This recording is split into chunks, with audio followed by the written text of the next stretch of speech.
ಬೀದರ್ ಜಿಲ್ಲೆಯ ಬಾಲ್ಕಿಯಲ್ಲಿ ಮಡುಗಟ್ಟಿದ ಮೌನ.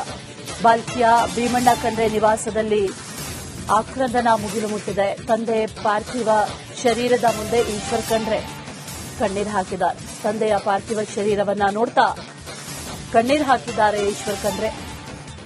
ಜೊತೆಯಲ್ಲಿ ಬಾಲ್ಕಿ ನಿವಾಸದ ಮುಂದೆ ಕಾರ್ಯಕರ್ತರು ಕೂಡ ಜಮಾವಣೆಗೊಂಡಿದ್ದಾರೆ. ಬೀದರ್ ಜಿಲ್ಲೆಯ ಬಾಲ್ಕಿಯಲ್ಲಿ ಮೌನ ಮಡುಗಟ್ಟಿದೆ. ಅವರ ಪಾರ್ಥಿವ ಶರೀರವನ್ನ ಅವರ ಬಾಲ್ಕಿಯ ಮನೆಯ ಆವರಣದಲ್ಲಿ ಸಾರ್ವಜನಿಕ ದರ್ಶನಕ್ಕೂ ಕೂಡ ಇಡಲಾಗುತ್ತೆ.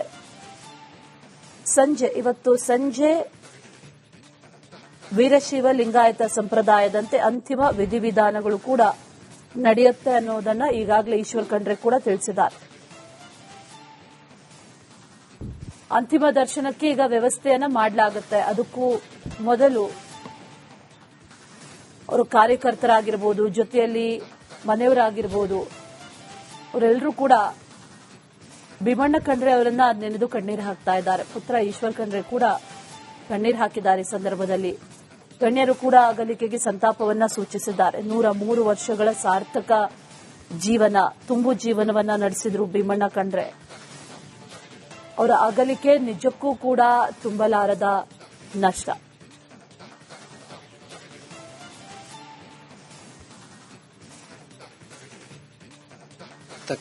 ಲೋಕನಾಯಕ ಭೀಮಣ್ಣ ಖಂಡ್ರೆ ಅವರು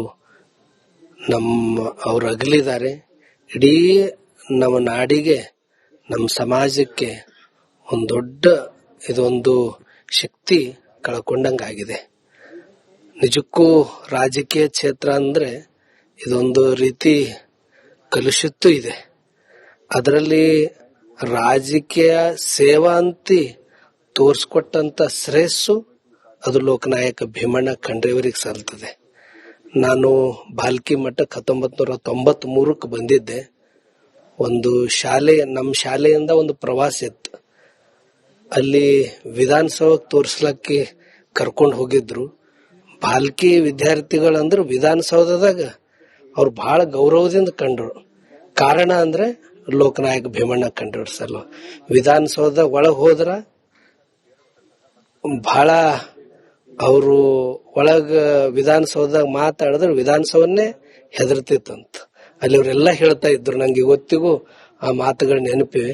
ಹೊರಗೆ ಬಂದ್ರೆ ಕರ್ನಾಟಕ ನಡುಕ್ತಿತ್ತಂತ. ಅದಕ್ಕೆ ಕಾರಣ ಏನು ಅಂದ್ರೆ ಅವರು ನಮ್ಮ ಸತ್ಯ, ನೈತಿಕತೆ, ನ್ಯಾಯ ಅದರ ಮೇಲೆ ಅವರ ಜೀವನವನ್ನು ನಡೆಸಿದ ಸಲುವಾಗಿ ಹೆದರ್ತಿದ್ರು. ಹೀಗಾಗಿ ಅಂತ ಒಂದು ಆದರ್ಶ ಬದುಕು ಲೋಕನಾಯಕ ಭೀಮಣ್ಣ ಖಂಡ್ರೆ ಅವ್ರದ್ದು. ವಿಶೇಷವಾಗಿ ಶೈಕ್ಷಣಿಕ, ಸಾಮಾಜಿಕ, ಧಾರ್ಮಿಕ ಎಲ್ಲ ರಂಗದಲ್ಲಿ ಅವ್ರ ದೊಡ್ಡ ಕೊಡುಗೆ ಇದೆ. ಅದರಲ್ಲಿ ವಿಶೇಷವಾಗಿ ಈ ಧಾರ್ಮಿಕ ರಂಗದಲ್ಲಿ ಅಖಿಲ ಭಾರತ ವೀರಶೈವ ಮಹಾಸಭಾ ಅಧ್ಯಕ್ಷರ ಆಗಿದ ಮೇಲೆ ಬಹುತೇಕ ಸಿದ್ಧಗಂಗೆಯ ಪರಮಪೂಜ್ಯ ಡಾಕ್ಟರ್ ಶಿವಕುಮಾರ ಸ್ವಾಮಿಗಳವರು ಏನ್ ಅಧಿಕಾರ ತಗೊಂಡು ಏನ್ ಮಾಡಿದ್ರಿ ಅಂತ ಹಿಂಗೆ ಮಾಧ್ಯಮದವ್ರು ಅವ್ರಿಗೆ ಪ್ರಶ್ನೆ ಕೇಳಿದಾಗ ಆ ಅಧಿಕಾರನ ತಕೊಂಡ ಅದು ವಾಪಸ್ ಕೊಟ್ಟ ಎಂಬ ಮಾತು ಅವ್ರು ಹೇಳಿದ್ರಂತ.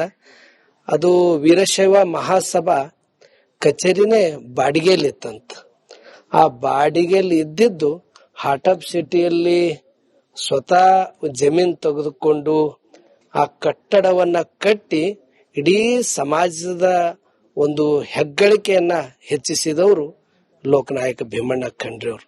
ಅವರು ಇದೇ ರೀತಿ ಅವರು ಒಂದೊಂದು ನಿಮಿಷ, ಒಂದೊಂದು ಸೆಕೆಂಡ್ ಕೂಡ ಅವರು ಜನರ ಹಿತಕ್ಕಾಗಿ, ಸಮಾಜಕ್ಕಾಗಿ ಶ್ರಮವನ್ನ ಹಾಕಿದವರು. ಅಂತವರು ಅಗಲಿಕೆಗೆ ಒಂದು ದೊಡ್ಡ ಒಂದು ನಮ್ಮ ಶಕ್ತಿನೇ ಕಳ್ಕೊಂಡಂಗಾಗಿದೆ. ಅವರ ಆದರ್ಶಗಳನ್ನ ಮುಂದಿನವರು ಅಳವಡಿಸ್ಕೊಳ್ಳಂಗ, ಅವರ ರಾಜಕೀಯ ಕ್ಷೇತ್ರದಲ್ಲಿ ಹೆಂಗ ಕಾರ್ಯ ಮಾಡಬೇಕು ಅಂತ ತೋರಿಸಿದ ಶ್ರೇಯಸ್ಸು ಅದು ಲೋಕನಾಯಕ ಭೀಮಣ್ಣ ಖಂಡ್ರೆ ಅವರಿಗೆ ಸಲ್ತದೆ. ಇಡೀ ಅವ್ರ ಕುಟುಂಬಕ್ಕೆ ದುಃಖ ತಡಿತಕ್ಕಂತ ಶಕ್ತಿ. ಬೀದರ್ ಜಿಲ್ಲೆಯ ಬಾಲ್ಕಿಯಲ್ಲಿ ಮಡುಗಟ್ಟಿದ ಮೌನ. ಬಾಲ್ಕಿಯ ಭೀಮಣ್ಣ ಖಂಡ್ರೆ ನಿವಾಸದಲ್ಲಿ ಆಕ್ರಂದನ ಮುಗಿಲು ಮುಟ್ಟಿದೆ. ತಂದೆ ಪಾರ್ಥಿವ ಶರೀರದ ಮುಂದೆ ಈಶ್ವರ್ ಖಂಡ್ರೆ ಕಣ್ಣೀರು ಹಾಕಿದ್ದಾರೆ. ತಂದೆಯ ಪಾರ್ಥಿವ ಶರೀರವನ್ನ ನೋಡ್ತಾ ಕಣ್ಣೀರು ಹಾಕಿದ್ದಾರೆ ಈಶ್ವರ್ ಖಂಡ್ರೆ. ಜೊತೆಯಲ್ಲಿ ಬಾಲ್ಕಿ ನಿವಾಸದ ಮುಂದೆ ಕಾರ್ಯಕರ್ತರು ಕೂಡ ಜಮಾವಣೆಗೊಂಡಿದ್ದಾರೆ. ಬೀದರ್ ಜಿಲ್ಲೆಯ ಬಾಲ್ಕಿಯಲ್ಲಿ ಮೌನ ಮಡುಗಟ್ಟಿದೆ. ಅವರ ಪಾರ್ಥಿವ ಶರೀರವನ್ನ ಅವರ ಬಾಲ್ಕಿಯ ಮನೆಯ ಆವರಣದಲ್ಲಿ ಸಾರ್ವಜನಿಕ ದರ್ಶನಕ್ಕೂ ಕೂಡ ಇಡಲಾಗುತ್ತೆ. ಇವತ್ತು ಸಂಜೆ ವೀರಶೈವ ಲಿಂಗಾಯತ ಸಂಪ್ರದಾಯದಂತೆ ಅಂತಿಮ ವಿಧಿವಿಧಾನಗಳು ಕೂಡ ನಡೆಯುತ್ತೆ ಅನ್ನೋದನ್ನ ಈಗಾಗಲೇ ಈಶ್ವರ್ ಖಂಡ್ರೆ ಕೂಡ ತಿಳಿಸಿದ್ದಾರೆ. ಅಂತಿಮ ದರ್ಶನಕ್ಕೆ ಈಗ ವ್ಯವಸ್ಥೆಯನ್ನ ಮಾಡಲಾಗುತ್ತೆ. ಅದಕ್ಕೂ ಮೊದಲು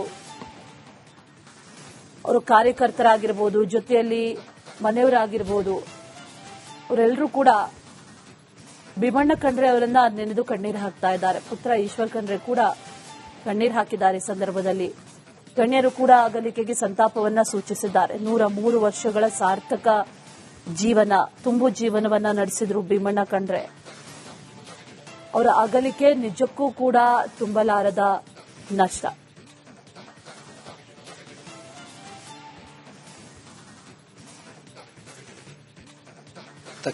ಲೋಕನಾಯಕ ಭೀಮಣ್ಣ ಖಂಡ್ರೆ ಅವರು ಅವರು ಅಗಲಿದ್ದಾರೆ. ಇಡೀ ನಮ್ಮ ನಾಡಿಗೆ, ನಮ್ಮ ಸಮಾಜಕ್ಕೆ ಇದೊಂದು ಶಕ್ತಿ ಕಳ್ಕೊಂಡಂಗಾಗಿದೆ. ನಿಜಕ್ಕೂ ರಾಜಕೀಯ ಕ್ಷೇತ್ರ ಅಂದ್ರೆ ಇದೊಂದು ರೀತಿ ಕಲುಷಿತೂ ಇದೆ. ಅದರಲ್ಲಿ ರಾಜಕೀಯ ಸೇವಾ ಅಂತಿ ತೋರಿಸ್ಕೊಟ್ಟಂತ ಶ್ರೇಯಸ್ಸು ಅದು ಲೋಕನಾಯಕ ಭೀಮಣ್ಣ ಖಂಡ್ರೆ ಅವರಿಗೆ ಸಲ್ತದೆ. ನಾನು ಬಾಲ್ಕಿ ಮಠಕ್ಕೆ 1993 ಬಂದಿದ್ದೆ. ಒಂದು ನಮ್ಮ ಶಾಲೆಯಿಂದ ಒಂದು ಪ್ರವಾಸ ಇತ್ತು. ಅಲ್ಲಿ ವಿಧಾನಸೌಧಕ್ಕೆ ತೋರಿಸ್ಲಕ್ಕೆ ಕರ್ಕೊಂಡು ಹೋಗಿದ್ರು. ಬಾಲ್ಕಿ ವಿದ್ಯಾರ್ಥಿಗಳಂದ್ರೆ ವಿಧಾನಸೌಧದಾಗ ಅವ್ರು ಬಹಳ ಗೌರವದಿಂದ ಕಂಡ್ರು. ಕಾರಣ ಅಂದ್ರೆ ಲೋಕನಾಯಕ ಭೀಮಣ್ಣ ಖಂಡ್ರೆ ಸಲ ವಿಧಾನಸೌಧ ಒಳಗೆ ಹೋದ್ರ ಬಹಳ ಅವರು ವಿಧಾನಸೌಧದಾಗ ಮಾತಾಡಿದ್ರು ವಿಧಾನಸೌಧನೇ ಹೆದರ್ತಿತ್ತಂತ. ಅಲ್ಲಿ ಅವರೆಲ್ಲ ಹೇಳ್ತಾ ಇದ್ರು. ನಂಗೆ ಇವತ್ತಿಗೂ ಆ ಮಾತುಗಳು ನೆನಪಿವೆ. ಹೊರಗೆ ಬಂದ್ರೆ ಕರ್ನಾಟಕ ನಡುಗ್ತಿತ್ತ. ಅದಕ್ಕೆ ಕಾರಣ ಏನು ಅಂದ್ರೆ ಅವರು ನಮ್ಮ ಸತ್ಯ, ನೈತಿಕತೆ, ನ್ಯಾಯ ಅದರ ಮೇಲೆ ಅವರ ಜೀವನವನ್ನು ನಡೆಸಿದ ಸಲುವಾಗಿ ಹೆದರ್ತಿದ್ರು. ಹೀಗಾಗಿ ಅಂತ ಒಂದು ಆದರ್ಶ ಬದುಕು ಲೋಕನಾಯಕ ಭೀಮಣ್ಣ ಖಂಡ್ರೆ ಅವ್ರದ್ದು. ವಿಶೇಷವಾಗಿ ಶೈಕ್ಷಣಿಕ, ಸಾಮಾಜಿಕ, ಧಾರ್ಮಿಕ ಎಲ್ಲ ರಂಗದಲ್ಲಿ ಅವ್ರ ದೊಡ್ಡ ಕೊಡುಗೆ ಇದೆ.